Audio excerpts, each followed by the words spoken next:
She's driving me crazy. Someone needs to get her under control. I can't believe she actually went to the dredge. And she's planning on going back. Doesn't she understand why I called last night? Doesn't she realize she could get herself hurt? Or worse? And I can't believe she's going to make me wait to see what she found out yesterday. That's such a Sarah thing to do. Make me feel even more suck than I felt before. It makes me furious when she holds out on me. She knows that. What I want to do is get my crutches and walk to her house. I tell her face to face to stop feeding me information with a spoon. What am I, a 2-year-old? And while I was at it, I'd tell her to stop being so reckless. It's the same thing all over again, only this time it will be her that gets hurt. Is it me, or am I starting to sound a lot like my dad? Sometimes I feel like Sarah is a lit match and I'm a stick of dynamite. Whatever it is that's drawing us together will eventually lead to an explosion. No, wait, that's not it. It's different. It's more like Sarah and I are polar opposites being pulled towards the same dangerous middle. Why can't we be drawn together by something safe, like raising a cow for the state fair? Why does everything have to be so dangerous? Because a cow is dull animal and raising one would be a dull undertaking. Dangerous is more exciting. The truth is, I'm just mad because I can't stand that she's having all this adventure and I'm stuck at home with this stupid cast and my meddling parents. She's my best friend and it's hard to be apart and to worry about her. And plus I miss her and I guess I'm lonely. I'm going online to figure out what an alchemist is. I've got a lot of studying to do. Alchemy is deep and wide. Precise metals like gold and silver play into an important part. Very interesting. Today I have to drive all the way into the city with my mom to see the doctor. He's on call on Saturday mornings, so it works out to have Mom drive me when she didn't have to work. We're leaving in half an hour, so I've only had time to print out a chart I found. I'm sticking it in here. I need to send an email to Sarah too, so she can see this. He's going to let me get out more, the doctor, I'm sure of it. Then I'll feel better. Then I can do more. I could be useful. I could look around town for the alchemist or the secret society. I could even go to the dredge if I want to. I felt this way before. I know what's going on here.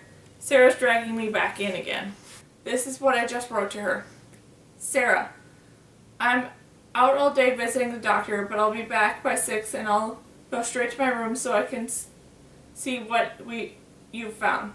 I wish you'd just told me. When finding things, I'd tell you right away. Why can't you do the same? I understand you want to show me, not tell me, when you discover things, but it's frustrating from over here. I can't get around here better. I'm getting used to walking. I'm slow.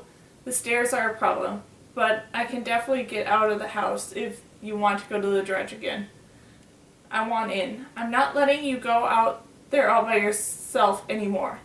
You want to stick together even if it feels like the whole world is trying to keep us apart. Someone was sending us messages that night, but we didn't understand it. Do you remember the clanging sound? Henry told me about workers using the bangs on metal to tell each other things because the machinery was too loud. Those sounds that night, they were a question. Are you the alchemist? I found an attached file this morning on Alchemy's site. I'm not sure what to make of it. Do you see it? Do you see the birdie? Let's stay together on this, okay? No more running around at night alone in the woods. Ryan. And then I showed her the symbols. We have a minivan, which my dad hates and will not drive. I personally like minivans. If you ask me, they get a bad rap. I like that both rows of the seats come out, which the door shut, a whole sofa fits in there. I can see where that would be handy, and when I go on long drives, there's more room to roam. I don't have to sit in one place all the time. I'm restless, so I appreciate the options. Having a really long cast on my leg has given a whole new reason to appreciate the spaciousness of the vehicle. Henry and my dad took the middle seats, and I'm sitting all the way in the back. Plenty of room to rest my leg, and I can write in peace back here. The suspension on this van is really pretty good. A writer can tell. Okay, I'm alone in the examination room, or whatever they call it. Since I didn't want to risk anyone seeing the journal, I'm writing this in a regular notebook. I'll paste the pages and the page from the van into the journal later. This was definitely a good idea, because when I took the notebook out to write about the minivan, not exactly the most controversial of subjects, Mom kept looking in the rearview mirror. I could tell she wanted to know what I was writing. Maybe she and extra curious because was the only one who sneaked in and looked at my journal before. Maybe she was thinking she'd have to take a look at the new one soon. It's a pit not being able to trust your own parents. Finally, while I was writing about the van's suspension, she came right out and asked, "What are you writing there, Ryan?" "Just stories," I said. "Maybe I'll show them to you one day." "So you keep telling me." I pretend to joke with her. "Then you haven't read them?" I said lightly. Her tone just went all jokey. "Nope, too busy feeding Henry and sorting mail." "So I can trust you?" Then she got all serious. "It's like faith," she says. "You just have to believe. I can't prove it to you." This was, I think, a good answer. "Do you think Dad reads my stories?" I venture. She met my eye briefly in the rearview mirror. She looked back at the road. If he has, he's the biggest hypocrite in the 3 counties. You know how he respects privacy, worth its weight in gold, right? Right. We drove a little bit more in silence. I wondered what she was thinking, because the next thing she asked was, "Have you emailed Sarah?" I lied and told her I hadn't. "Trust goes both ways, you know," she said. I told her I knew. Being friends with Sarah makes me a liar. There's no way around it. Why does everything have to be so complicated? Driving home now. Mom is watching, but I'm too far back for her to be able to read anything. Everything went fine at the hospital. The doctor cut the hard cast off my leg and replaced it with one that straps and even tighter than the plaster. He made me promise to keep it on unless I'm in the shower, and even there I have to sit down in a chair. I asked the doctor if I could keep the cast, and he said I could. I'm very excited to get home and surprise Henry with it. The doctor wants me to start walking around more, which is both good and bad, since I'll probably be going to the dredge tonight. Good because I'll have a little more mobility with the lighter leg brace. Bad because I'm more likely to re-injure myself if I have a reason to run away. It's because a quiet drive home and I've been thinking about everything. So much has piled up in the past couple of days. I haven't taken the time to try and piece it all together. I'm afraid of going back, especially at night. I don't want to see old Joe Bush come out of the black pond. What if he grabs at me this time? Ever since I told Sarah I'd go with her, I've been thinking that he'll get me and drag me down into the water with him. What a nightmare. I can feel certain everything is connected. Like Sarah said, the dredge, my dad, the crossbones, the alchemist, the ghost of old Joe Bush, even Ranger Booner. I'm starting to work on a theory, and I'll tell Sarah tonight. The worst thing I have to face is that the dredge really is haunted, and that I probably have to go back there. I wonder if I'll drag my leg like old Joe Bush will, and I think I'm making fun of him. He won't like that. There are too many people around. I can't risk checking the computer. I barely made it off the porch. Okay, I'll admit it. I'm hiding in the bathroom, so I can at least have time to write a few things down.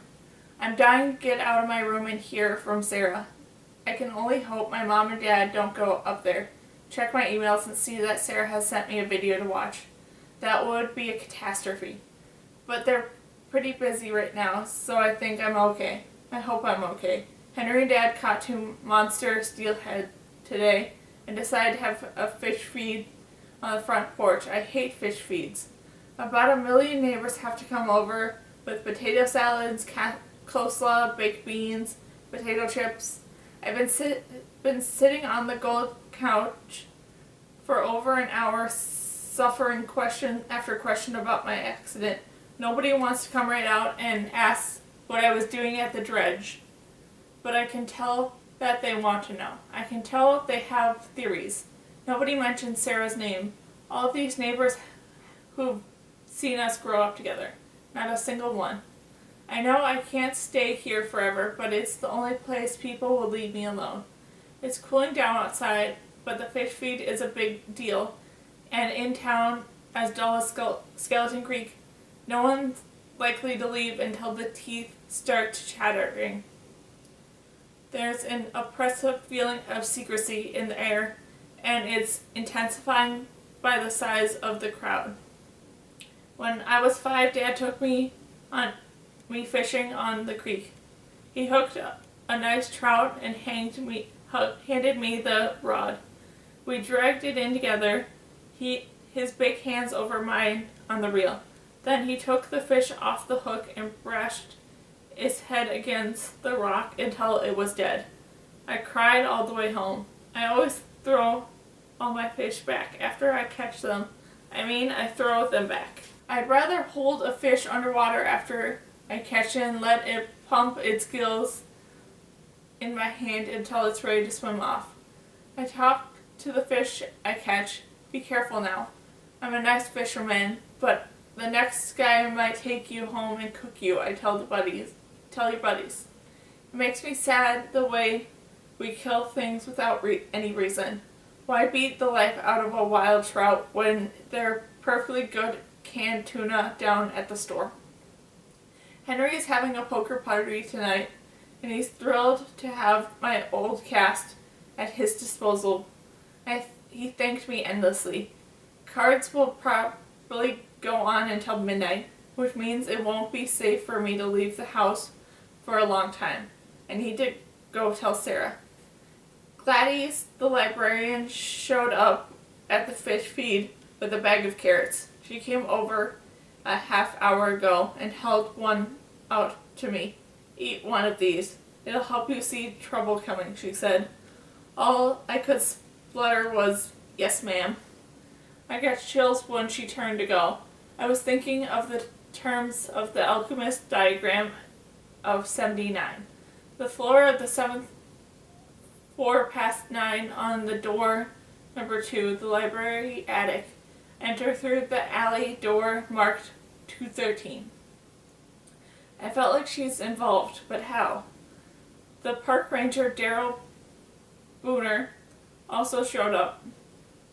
And it's strange to see him because I had to pretend I didn't know what he looked like. I actually went out of my way to ask my dad who he was. Luckily, he wasn't wearing his park ranger outfit or anything, so it didn't sound too out of it. He brought a frozen garden burger with him, and my dad dropped it on the grill like a hockey puck. And the two of them talked quietly until Henry came over and gave Booner a hard time.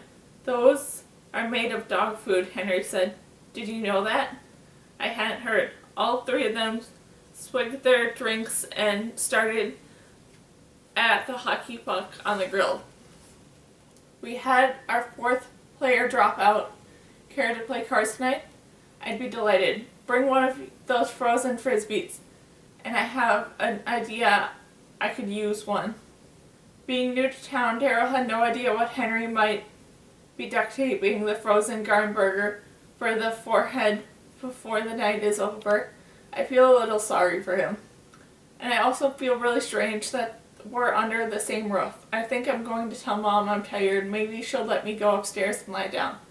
There's enough noise that it'll make sense for my door to be closed.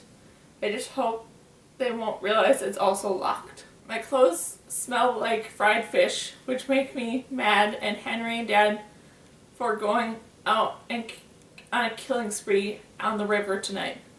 I think grown men should know better. It doesn't seem that anyone has been in here. I mean, Dad's been with Henry and I've been with Mom. It should be safe. Plus, they assume there's no activity because I haven't been here.